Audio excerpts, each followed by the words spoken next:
Good morning, good afternoon, whenever you may be watching this. We are here in the studio, actually the talk studio, because we've got a little bit of a problem. So, we have 4 positions in this talk studio. It's a big table here with 4 positions with a mic control and headphone control, and a headphone amplifier that they plug in their headphones to. The headphone and mic control, they're not powering up. Somehow yesterday, during the afternoon show that we have in here, we had a problem and they stopped working. They did say they smelled smoke. So these Talent Pods are from Telos, and what they do is they connect over what's called CAN bus to your console's mix engine, basically. Super simplification. If you don't have a mix engine in a, say, talk studio like this one, then you have to put a mix engine in that has CAN bus, and then get a CAN bus distribution little board here. And then from there to each device, and you daisy chain them, and away you go. I have this very old Element GPIO power supply module. This silver box right here. This thing, I believe, has finally given up the ghost after like 10, 12 years or something like that. So I'm going to replace it with a Core 16, and we'll see if that works. I'm not sure that it will, but it should. I don't see why not. And we'll go from there. I'll probably end up opening that up and looking for popped caps, popped capacitors. I am wondering if this little board, I need to find something to put this on, because I don't want that to be shorted. So this is the power distribution board. So it takes the CAN bus power, which is a data transport system that's actually used in cars, and that is what talks to the different modules that we have on the table, like the on-off and the volume and what you're listening to on the headphones, and drives a little display. So this guy is nothing more than really just a distribution. And what may have happened is, as things kind of got shuffled around in here, some of these open contacts on the bottom made contact with the metal shelf and shorted.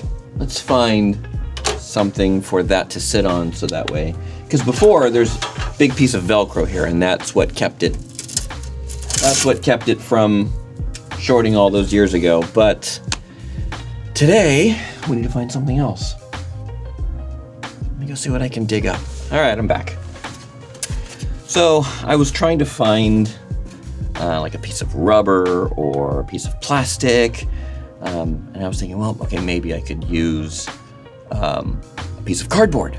Well, I'd rather not use a piece of cardboard, but I was looking around, didn't find any sheets of rubber or anything like that, but I did find a piece of plastic, basically.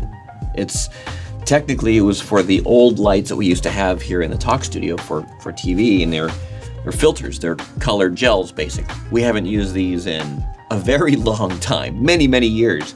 So I think I'm safe to use this as an insulating device against the metal shelf here. So let's stick it here. So at some point in the past, I had planned ahead and purchased some extra of these boards, hence why I have a box full of them. Now that I'm thinking about this, if the issue is the modules, and that's what's causing it to fry. Okay, so I should unplug the modules, isolate the board with the new board. It's not always clean and pretty when I do troubleshooting. But see, my initial thought was that ancient Element power supply was the culprit, which apparently it is not. So I can see if I can send that back and get it repaired. Stick that up there. Look at this, still in the anti-static wrap. Very nice, very nice.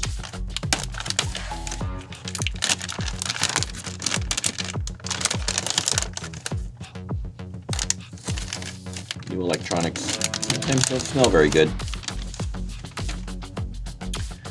Ooh, look how pretty that is. Oh, fancy. Same revision, but this one looks different than this one. Okay.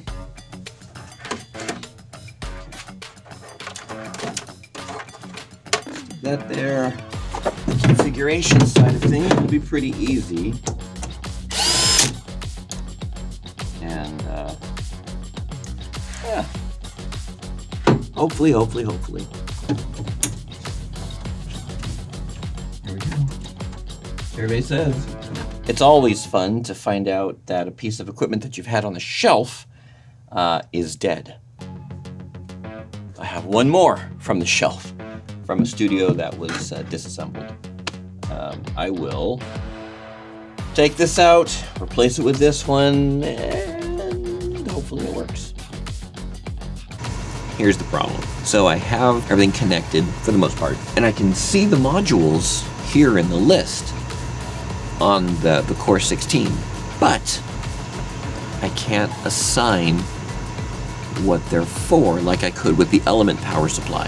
So that's not going to be helpful unless there's another page that I haven't found on this thing, which I haven't found yet. So now I just called tech support, waiting for them to call me back. Hopefully soon. Okay, here's the result. Telos just called. Sorry, I didn't record it. Basically, no, the iCUE or the Core system cannot use these mic headphone selector panels. But we do have an extra power station on the shelf, and that does work. So Chad's gonna go grab that real quick. I'm gonna pull all this stuff out quickly, slap that bad boy in, get it all connected. Might have to rearrange a couple of items here to accommodate the extra size of that power station, but so we had to put in our spare power station that we have. So it is set right now to have a primary and a backup. That's why the PSU light is orange, but Livewire, I don't know why it thinks it's a master. I'll need to fix that. But then, yeah, now to try to figure out what the IP address is of this one. Okay, good. Now it's syncing. Stop being an island. Synchronize to the network. All right, let's go back in the other room and see if we can get into this guy and make the configuration changes that we need, and maybe even do a software update. Okay, with obviously a power station, with a USB connector, and an I. Why not?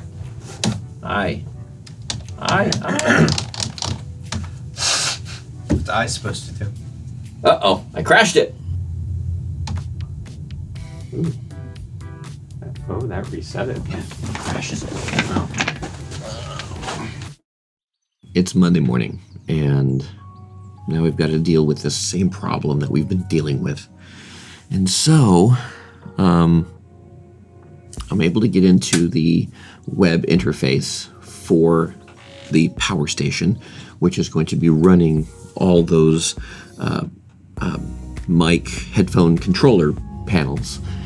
And so, I need to call Telos and have them help me update the firmware on the power station, because that is so old. I mean, this is like 2010 old. So it is very old, but I can't get it updated. So I need to call them, and then we will go from there. Thanks for calling TeleSelect. Oh, you're welcome. In Cleveland, Ohio. Okay, I have the power station pulled out of the rack, and I need to remove the lid, and there's a ton of screws. And even some of the ones that are inside these heat sinks here. So I need to have long enough hex drivers to do that. Okay, so let's start removing these screws, and then we can move on to the hex. Okay, I'm gonna put them all in this little bowl. That way I don't lose them. Man, you stick your knee on this, woo, that's gonna hurt.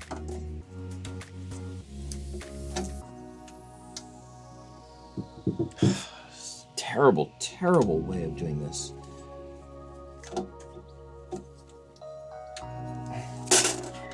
Come on.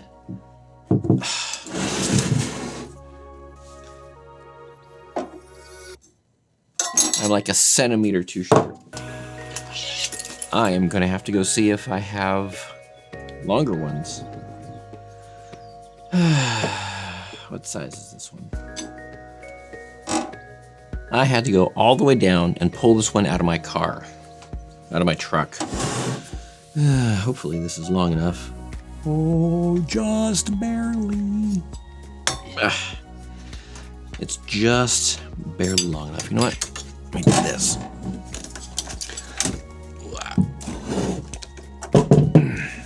This way you guys can also see all the exciting aspects of removing the there we go. Keep the washer on there. Ugh. 2 more. This is definitely trying my patience. That one was easier. Okay. Now,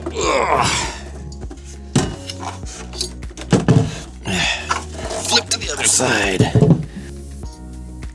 I almost feel like I'm playing Operation here. Okay, here we go. I'm gonna stick that over there. So this is the inside of a power station, and it's basically a big computer. And that's all this is just one big computer.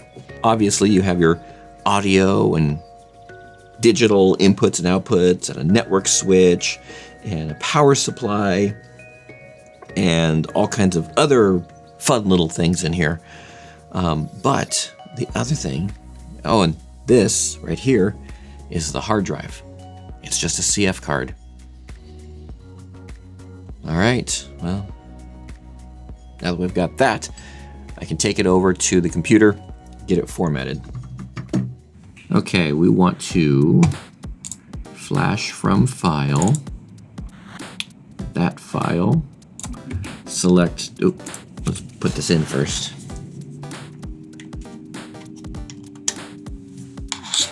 Okay, ignore. Now select target, select, and flash. Don't look at my password. Saw you looking at my password. All right, it is flashing. Okay, now it's validating, which is very important because you want to make sure you have a valid data on there. And there we go.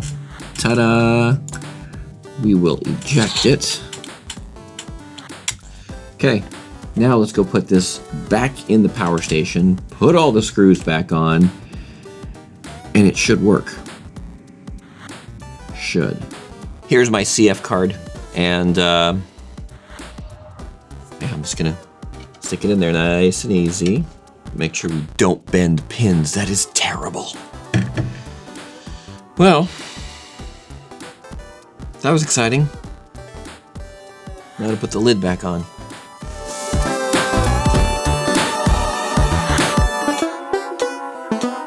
Now we can go back and tighten all of these hex ones.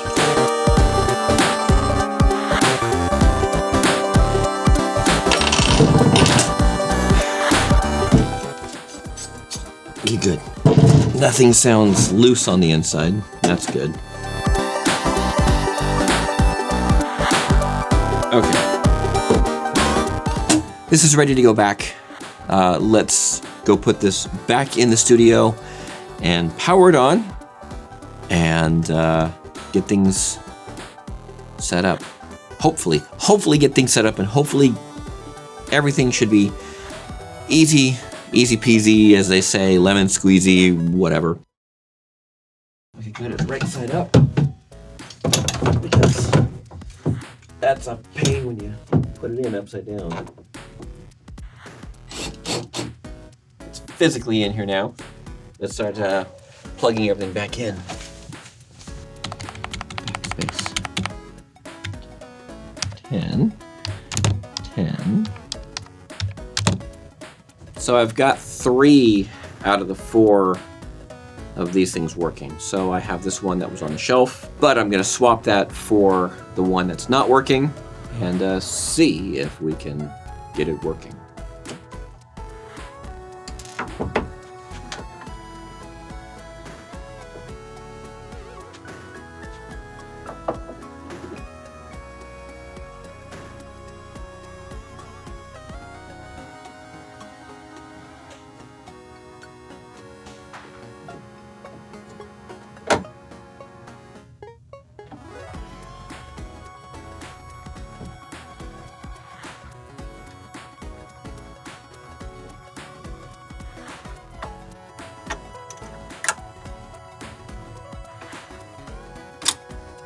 Thanks for being along for this 3-day troubleshooting trip, if you will.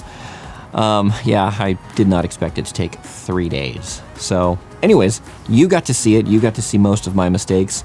Not all of them, because otherwise this video would be like 3 days long. So you kind of got to see what I went through and some of the pitfalls that I found with this problem, with this situation. So anyways, thanks for being along this journey. Thanks for being a part of this channel. I appreciate you very, very much. So yeah, while you're here, hit the like button, subscribe if you're not, leave a comment down below, tell me what a dork I am for missing some of those troubleshooting things. Yeah, all that fun, exciting stuff. Anyways, appreciate you being here, and also while you're here, watch some of the other videos. I appreciate it. Okay, until next time, stay safe and stay healthy.